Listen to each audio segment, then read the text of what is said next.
Bonjour Michel Biérot. Bonjour. Le Premier ministre Gabriel Attal s'est rendu hier soir au Salon, visite surprise. Il en a profité pour dire que le Salon ne devait pas, je cite, être un cirque médiatique, politique, militant. Alors vous qui êtes au Salon, comment vous qualifiez ce qui se passe depuis samedi dans les allées ? C'est vrai que cette 60e édition du Salon, elle est très très particulière. On n'a jamais vu ça. Nous, ça fait 9 ans qu'on y est, 9 ans consécutifs. Et j'avoue que samedi matin, on a vu des images qui étaient assez insoutenables. Et alors, ce qui était triste pour nous, parce que... Les visiteurs viennent quand même sur votre stand ? Non, le salon était fermé. Le hall 1 était totalement fermé. Bien sûr, depuis qu'il a ouvert. Depuis 14h samedi, il y a une très très grande affluence. Et le stand ça reprend son cours normal. Ça prend son cours normal. Vous dites ça fait 9 ans. C'était plutôt bien. Vous êtes le seul distributeur, Bruce Toussaint le rappelait à l'instant. Pourquoi ? C'est de la com pour vous ? Alors bien sûr, c'est de la com, bien évidemment. Et vous assumez ? J'assume. J'ai un stand de 300 mètres carrés, je ne vais pas vous dire qu'on y va pour se cacher. Oui, c'est de la com. C'est de la com interne, parce qu'il y a 100 salariés Lidl qui viennent de toute la France, qui pendant 9 jours tiennent le stand. Ça, c'est une particularité de notre stand. C'est que des salariés, des caissiers, des préparateurs de commandes. Et de la com pour les agriculteurs. C'est de la pour leur dire on est avec vous. C'est de la com interne, c'est de la com pour le grand public, et c'est surtout pour moi un dialogue permanent avec le monde agricole. Alors sur les propositions, sur le fond, parce que c'est quand même l'essentiel, il y a ce matin une réunion qui est organisée autour du chef de l'État à l'Élysée sur le suivi des engagements, si on reprend les mots de l'Élysée. Emmanuel Macron a proposé ce week-end un prix plancher. Ça rappelle furieusement votre idée de prix minimum garanti. Bon, vous applaudissez, vous avez l'impression que c'est votre idée qui a été entendue ? Non, je salue en tout cas ce que le président a annoncé samedi matin. Moi, j'ai juste dit que, et ça fait 6 ans que je le dis, les éleveurs ou les agriculteurs veulent vivre d'un revenu. Ils ne veulent pas vivre d'aide. Donc, j'ai juste poussé cette idée de prix minimum garanti, mais on peut l'appeler autrement.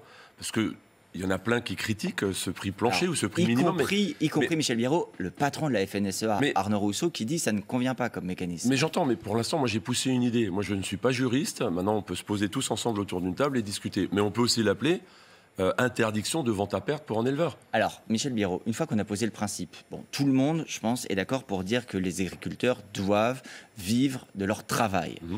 Il faut bien que quelqu'un paye. Si on garantit un prix qui sera donc plus élevé, où va être pris l'argent? Est-ce que c'est aux consommateurs? Est-ce que vous dites à ceux qui nous regardent ce matin, vous allez devoir payer plus cher votre alimentation? Je ne pense pas que Lidl est une enseigne de luxe. Ça fait 8 ans qu'on a des contrats tripartites, 5000 éleveurs sont engagés. Ça veut dire producteur, industriel, distributeur. J'allais y venir. C'est le producteur qui définit son prix. C'est quelque part un prix minimum. Je lui garantis son coût de production. D'accord ? Derrière, l'industriel et Lidl, on s'engage à lui payer ce coût de production.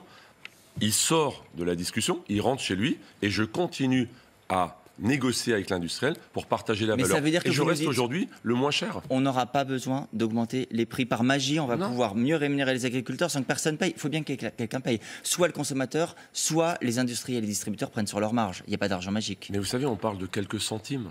On parle d'un litre de lait qui aujourd'hui manque, où il manque 4-5 centimes pour l'éleveur pour qu'il vive correctement.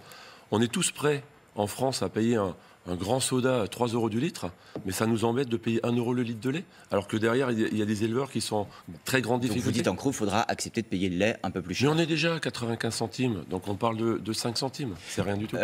Il y a un enjeu essentiel, Michel Biérot, c'est la place que prennent les produits français par rapport aux produits européens ou étrangers. Dans vos magasins, est-ce que vous seriez capable, est-ce que vous êtes capable de faire 100% français?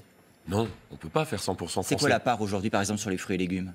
À l'heure où on se parle, on doit être à peine au-dessus de 50%. À l'heure où on se parle. Mais parce qu'on est au mois de février. Si vous avez des tomates rouges dans votre jardin, donnez-moi l'adresse, je viens les chercher. Mais il n'y en a pas. Donc, effectivement, je peux faire le choix de la saisonnalité et dire, au mois de février, je ne vends pas de tomates. Mais alors, les consommateurs vont aller les chercher chez mes concurrents. Mais est-ce que votre responsabilité, ce ne serait pas de dire, nous, on va au bout de nos engagements et donc on ne fait pas d'import ou très peu? Non, ma responsabilité, c'est que la première tomate qui sera rouge en France, elle sera dans mes étals. C'est ça ma responsabilité. Et en pleine saison, j'ai 100% de produits français et pas des produits marocains ou espagnols. Vous parlez des autres distributeurs. Il se trouve qu'ils viennent de rédiger un courrier qui s'adresse aux agriculteurs. Il y a tout le monde, Auchan, Carrefour, Casino, Cora, Intermarché, Leclerc, Super U. Pas vous. Pourquoi vous n'avez pas signé ce courrier aux agriculteurs? Parce que j'étais pas en phase avec les termes de ce courrier et Parce qu'il dit quelque part qu'il parle des centrales internationales, j'en ai pas. Alors, qu'est-ce qui vous gêne ? Juste, je vais résumer pour nos téléspectateurs. Le prix en marche avant, ça veut dire on négocie d'abord entre le producteur et l'industriel, puis entre l'industriel et le distributeur. Les contrats tripartites, vous venez d'en parler, entre les trois pour qu'ils se parlent. Et une charte de bonne pratique pour les centrales d'achat européennes. Des chartes, il y en a 10 qui ont été signées. Aujourd'hui, le constat est que les agriculteurs sont en train de mettre à feu et à sang la France parce qu'ils ne vivent pas de leur métier. Vous ne voulez pas signer avec eux parce que ce ne sont pas vos alliés dans la bataille ? On est concurrents. On est des concurrents, on n'est pas des amis, quoi. Enfin, c'est quand même... Donc vous ne voulez pas associer votre image à celle des autres distributeurs ? Non, je dis juste que tout ce qui est écrit dans ce courrier, c'est Egalim. C'est le respect de la loi. Donc respectons la loi, déjà. Le problème, dans ce pays, c'est qu'il y a tellement de lois.